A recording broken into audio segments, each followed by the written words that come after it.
Okay, so today we're going to dive into a book with a title that just stops you in your tracks. Die with Zero by Bill Perkins. And let me tell you, this is not your typical personal finance book about, hoarding every single penny for some far-off future. No, Perkins suggests something pretty radical. It all kicks off with this really provocative question. Is saving your money actually wasting your life? I mean, think about it. We're all taught from day one to save, save, save for retirement.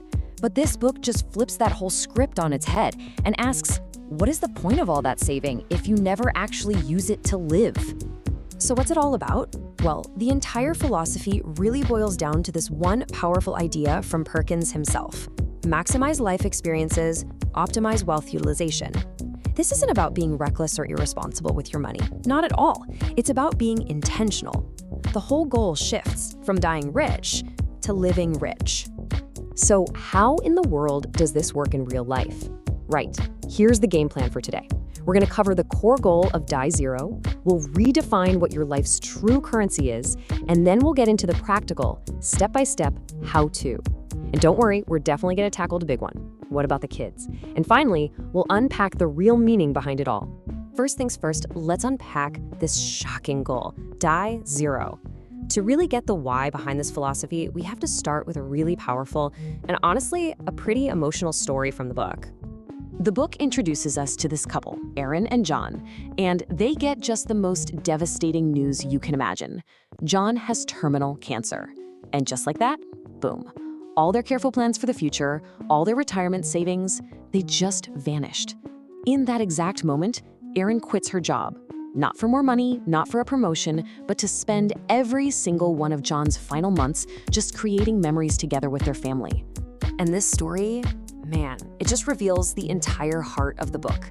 Your life is not your bank balance. It's not the number in your 401k. Your life is the sum of your experiences. Aaron and John realized that wasting their remaining life energy, their time and health, was a far, far greater tragedy than wasting money. And this is so important. They understood that timing is everything. Some experiences have a window, and once that window closes, it's gone for good. This leads to a game-changing concept that Perkins introduces called the memory dividend.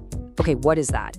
It's the idea that the value of an experience isn't just in the moment it happens. It's the ongoing joy, the stories, the fulfillment you get from reliving that memory for the rest of your life.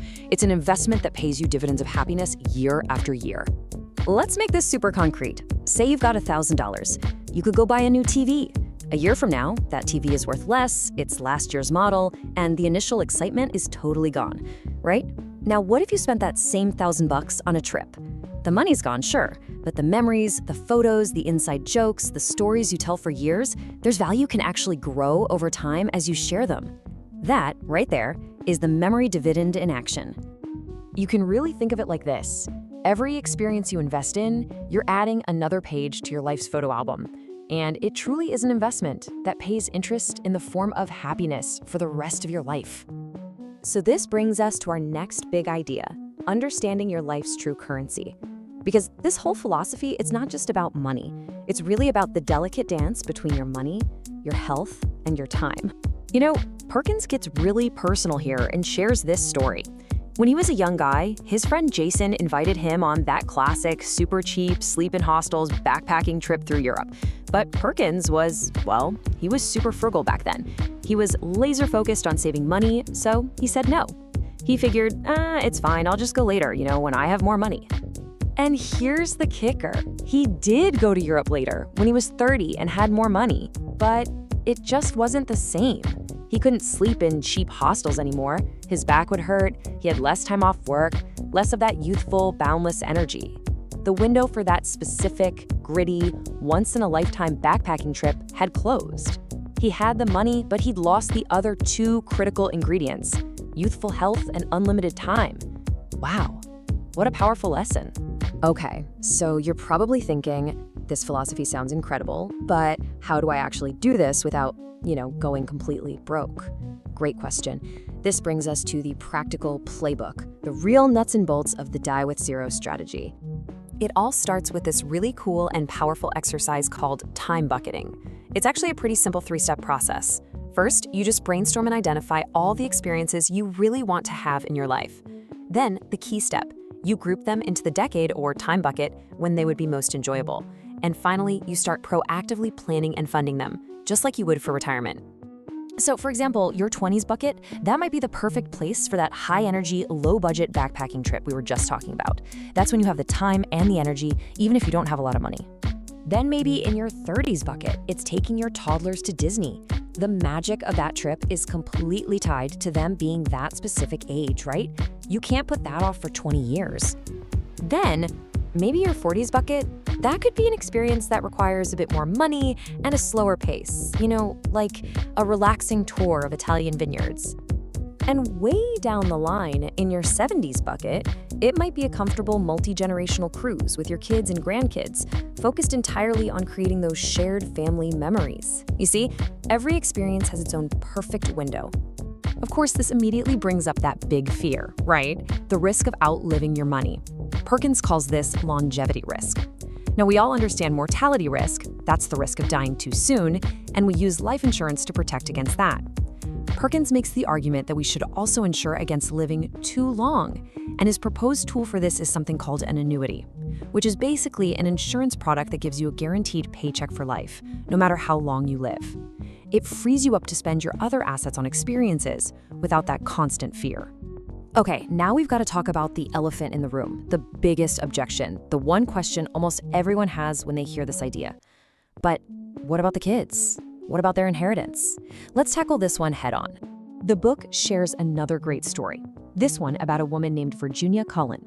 She received an inheritance from her parents when she was 60 years old, and of course, she was incredibly grateful. But she was already financially stable by then. She reflected that the money would have been truly life-changing if she had gotten it in her 30s.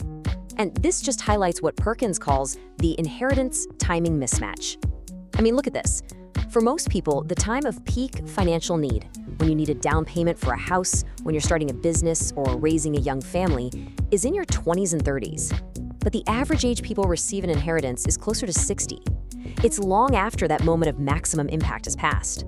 It's kind of crazy when you see it laid out like that. So Perkins proposes a much better way: giving while living. Give your money to your children or to your favorite charities when it can have the most impact. And the incredible bonus? You get to share in the joy of your gift. You get to witness the good it does. You can even fund shared experiences with them, creating memory dividends for everyone. It's about being intentional with your giving, like the famous philanthropist Chuck Feeney, who made it his life's mission to give away his entire fortune while he was still alive to see it happen. And really, all of this leads to the central idea of finding your life's balance. It's about intentionally breaking free from that autopilot mode of just endless, unplanned saving for the sake of saving. Whoa. Okay, so this next slide just says, "You're an idiot." What is that about? This is a direct quote from the book, and I promise it's meant to be shocking until you hear the story behind it. So this is exactly what Bill Perkins' boss, a guy named Joe Farrell, said to him back when he was a young trader. Perkins was saving every single penny he made. I mean, living this incredibly frugal life, thinking he was being so smart and responsible. When his boss found out, he didn't praise him. He looked him right in the eye and said, "You're an idiot." And his boss's point was this: your income is going to grow massively in the future. You are in your lowest earning years right now. You should be spending more freely, enjoying your youth, because this is the time when a little bit of money goes a long, long way for life experiences. He was basically begging him to balance his enjoyment across his entire lifetime, not to just sacrifice his youth for the sake of being rich later. And that story really brings us to the ultimate goal, the true meaning of die with zero. And it is so crucial to understand this. This is about a mindset. It is not about a literal number in your bank account. Let's be super clear here. The goal is not to time your death so perfectly that the check you write to the funeral home bounces. No way. That's just a funny caricature of the idea, and it totally misses the entire point. The real die with zero mindset is a complete philosophical shift. It's about consciously choosing to prioritize a fulfilling life right now. It's about focusing on purpose and creating those memory dividends instead of just mindlessly accumulating wealth. It means you stop automatically deferring joy for a someday that might never even come. It's about living deliberately, with intention, starting today. So, as we wrap this up, I want to leave you with a question, a real question for you to think about. What is one experience, it can be big, it can be small, that you've been putting off for later? And what's just one small step, one tiny thing you could do to start planning it today?